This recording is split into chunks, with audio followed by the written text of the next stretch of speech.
今日咧教大家整一個防水嘅口罩。咁中間咧其實有個隔層嘅，隔層咧就可以俾大家放唔同嘅濾紙。首先咧嚟做個防水測試，噴濕完之後咧後邊都非常乾爽。咁而家我哋就開始啦。紙樣咧就可以喺下邊個 link 嗰度 download 啦。另外我哋需要棉布、薄嘅防水布、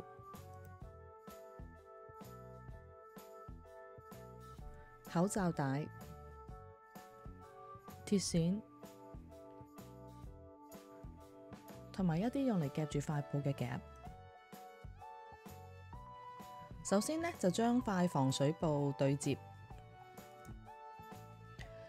跟住塊紙樣墊呢，我哋就需要兩塊嘅面布啦，同埋兩塊嘅底布。咁面布呢，佢哋最好就係對稱嘅 pattern 啦，咁睇嚟呢就會比較好睇啲啦。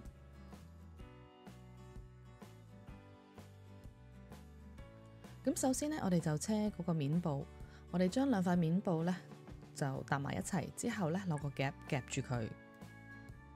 平時呢，其實我可能會用大頭針嘅，但係因為呢今次嘅設計呢，我就唔想製造太多嘅窿啦，所以我就會用夾去代替。咁我大概呢就留咗0.7嗰個指口位，咁前後呢都需要回針嘅。每次車完呢，其實我都會第一時間剪晒啲線頭嘅。咁其實你可以之後一次過剪都冇所謂。跟住呢，我哋就車我哋嘅底部啦。但係今次呢，我就會車出少少啦，就會大概留1cm 嘅指口位嘅。咁所以佢哋一陣對埋嗰陣時候呢，咁佢哋嘅距離呢就會更加貼咯。兩塊都完成咗呢，我哋就先處理粉紅色嗰塊底部。攤平咗之後呢，我哋向入呢就接兩下，大概呢就係1cm 嗰個闊度。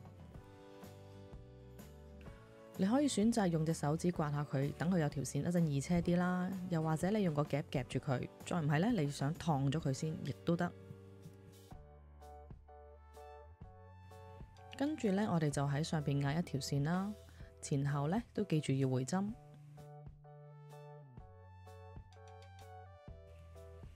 我哋重複呢個動作啦，一樣係接2次入去，但係其實最緊要呢就係對齊後邊嗰條邊啦，因為我哋想兩面都一樣。跟住呢，我哋仍然都係處理我哋粉紅色嗰塊底部先。首先將嗰塊粉紅色嘅底部反轉，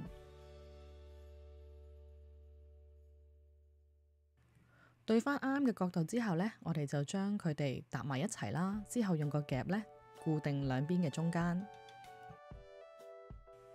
面部呢就要突出多少少，呢個位呢一陣係用嚟入口罩帶嘅。之後我哋喺上面車一條線。如果你嗰條繩啦係比較粗啲嘅，其實呢個位呢你可以車出啲，咁呢你入繩嗰陣時就會比較易啲。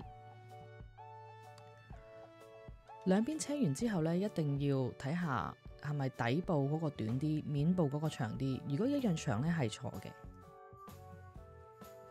多餘嘅面部其實可以剪咗佢啦，又或者唔剪，其實都冇所謂嘅。跟住呢度呢，就要留意啦，我哋開始車呢，就喺粉紅色嗰條線下邊開始車，唔好由頭開始車，因為呢，我哋一陣嗰個位要剪咗佢嘅。防水布本身剪完之後呢，就唔會披口嘅，所以呢，我就直接剪咗佢啦。如果係用布嘅話呢，就唔可以用呢個方法啦。咁我剪完呢個位呢，一陣呢就係用嚟入我嗰個口罩帶啦。咁如果你嗰個口罩帶係繩嚟嘅，或者係粗啲嘅，你見到啦，呢個位其實你真係需要大啲呢先可以穿到入去嘅。咁我會將多餘嘅指口剪咗佢，因為呢一陣反轉之後呢，我哋就會壓一條線喺面，咁會易好多。嗱，你可以睇下啦，呢個位呢就係我哋一陣入繩嘅位置。我哋而家將個口罩成個反轉咗先，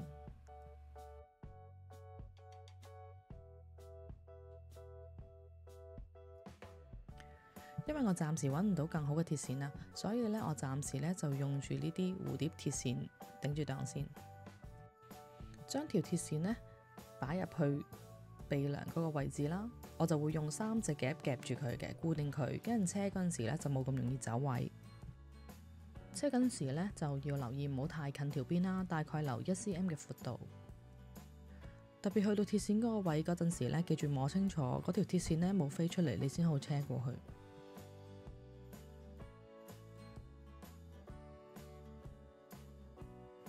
去到中間嘅接口位可能會有啲厚嘅，如果真係過唔到呢，可以用手動啦，自己拉2針，咁其實就過到噶啦。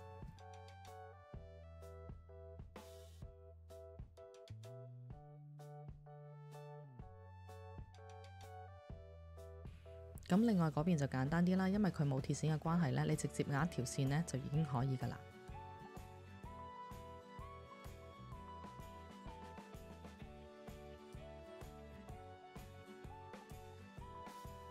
基本上車嘅部分呢就已經完成咗噶啦。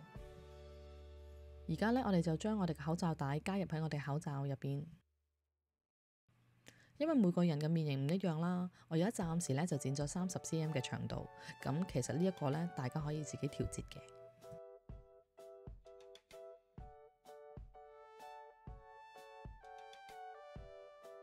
最簡單呢，就係用一個髮夾啦，穿過去咁就完成噶啦。